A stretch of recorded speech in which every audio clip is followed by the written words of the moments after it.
Welcome back to Racing with Rowls, the only motorsport channel that you know that's run like this. They've had their fair share of water today, so that won't be an there issue. we go. There we go. Number one. Yeah. He's mad at James. So let's just jump straight into it. I mean, the big news today is Formula One, and the big news is that Max Verstappen has won his second World Championship. It was a little bit less theatrical or dramatic than the last one, where he was racing Lewis Hamilton all the way to the end of the situation. He basically walked away in Japan, and it was a very hectic race. There was a lot of rain. There was a lot of stoppages, starts, cars crashing out of nowhere. There was no visibility. The idea of driving a Formula One car at about 180 mile an hour in this kind of condition is objectively terrifying to me. But yeah, they went out. They got about 40 minutes of racing kind of under the belt there, at which point in time the race passed half distance, so they can award full points. And Max came in first. And Checo Perez, his teammate, I don't know what we need to give this man, but we need to give him something, because that man, both times that Max Verstappen has won a world championship, has been an integral part of him earning the amount of points and keeping everybody else at bay so that they don't earn enough points to beat Max. And so Checo Perez gets the honourable mention at this point in time. But yeah, Formula One is still going. Next race is over there in the United States at the Circuit of the Americas. But Max Verstappen has clinched that world title. It was a little bit of a strange one though, because as he crossed the line, nobody really knew if he'd done it, if they were going to award it to him, if they were going to give him the points. Charles Leclerc behind him in just, which sums up Ferrari's entire season, got a 5-second penalty at the end, which dropped him below Checo, Max's teammate, giving the point standings, the mathematicians made it happen. And so the FIA actually awarded that to Max while he's doing his post-race interview. Johnny Herbert's standing there and he's just like, hey, also, do you know that you've just won the world championship? And Max Verstappen's like, what? Are you sure? And like, he didn't know for sure the entire way kind of through that ceremony. So yeah, that was a really interesting one. Formula One, great race. And yeah, Japan, Suzuka, always is great. Honourable mention there to Seb Vettel. He made a very emotional kind of call out to the fans and everything. He loves that circuit, and it is his last season in Formula One. So it was really interesting. And he and Fernando Alonso finished on the line. And when I say on the line, I mean photo finish. Like, they were dragging all the way. So that was a really interesting race over there in Suzuka. Beyond that, since I've been away, endurance racing, you know, that is my wheelhouse. Endurance racing's got something really interesting going on at this point in time. So I've previously talked about the hypercar class that's going on, and that is going to be the top end of that whole situation. Now, we've got 6 manufacturers next year who have thrown their hat in to say they are going to be racing at the Le Mans 24-hour. Now, why is this interesting? Why do we care about more people being in the sport? The reason being is the last time this really happened was in the 80s with Group C.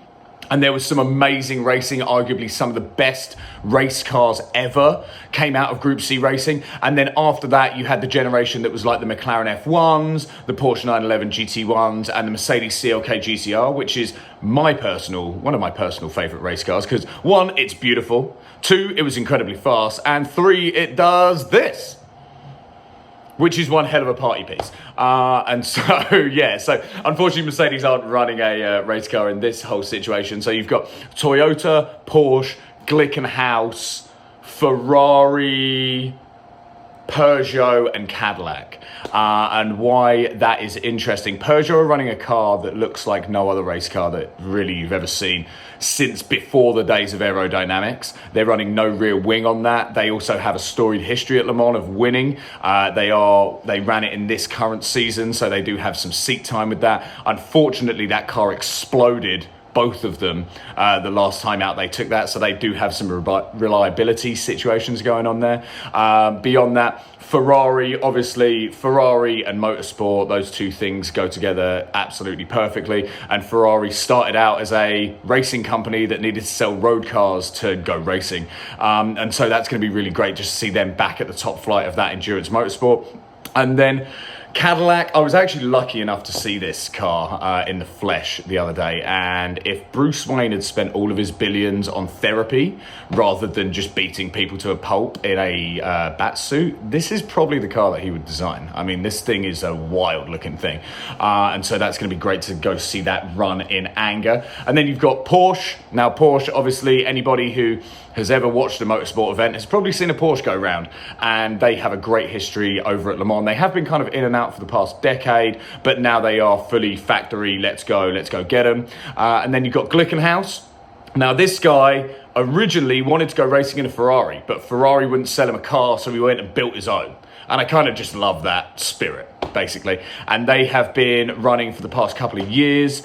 They have pretty decent reliability and pretty decent speed. So it's going to be interesting to see how they square up against Toyota. And then obviously the final one, the big boy, Toyota. They are the big boys. They are the guys to beat. They are the people that everybody's going to be chasing. They've won the past 2 or 3. And that car that they have, that TSO, whatever they're calling it, is an incredible race car. Very, very fast. And they've got an incredible driver lineup. Now, as to whether or not any of these new kids on the block can beat the big boys that have already been established. I mean, in America, they have a saying, which is there's no replacement for displacement.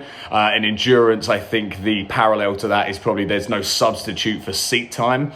And the reality is, if you haven't run at 2 a.m. through the night at Le Mans, if that car hasn't taken that punishment and those drivers haven't taken that punishment, your team isn't ready to kind of do what they need to do in those crazy moments that are going to happen in endurance racing, then all of those parts need to work together very seamlessly for you to actually finish the race, let alone win it. And so it's going to be a madhouse, an absolute madhouse next year over there at Le Mans. So that's going to be really exciting to watch. I cannot wait. It's going to be real good.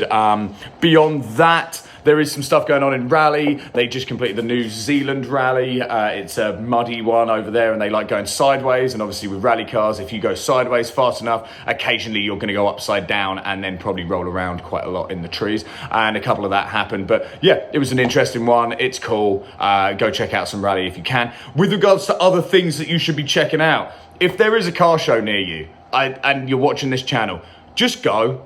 It's really one of the most inclusive vibes, as much as I kind of hate that word, that is going on right now. There's no big jocks. There's nobody wandering around being like, I'm the coolest person on the block or any of that. It's mostly just people who really love cars, obviously, with their creations, and they want to talk to you about it, and they will let you knock around. I was lucky enough to go to the Concours this weekend, and I got to see some cars in the flesh that I honestly thought I'd never see in real life. I mean, I got to get inside a Ferrari Enzo. I got to sit in a Ferrari SP2 Monza, and just feeling the leather on the chair in that thing is absolutely nuts, let alone hearing what the V12 sounds like when it starts up. And there was a whole host of just wild and wacky cars that people have built, and people just want to talk to you about it. And it's generally, you go knock around, super relaxed. And if there is one near you and you have a Saturday morning or a Sunday morning and you want to, kind of put the dog in the car and go kind of wander around and go look at some beautiful things, then go look at some beautiful things. And you might even get as lucky as I did and see something as beautiful as this. But beyond that, I always kind of, like to add a video in here that's something interesting. This is maybe the first or second video that I ever found back in the days of LimeWire on the internet that really just made me think, oh my God, there's a lot of things out there that are possible with regards to this whole kind of going fast and situation. So yeah, here's a Suzuki Hayabusa on a Florida highway.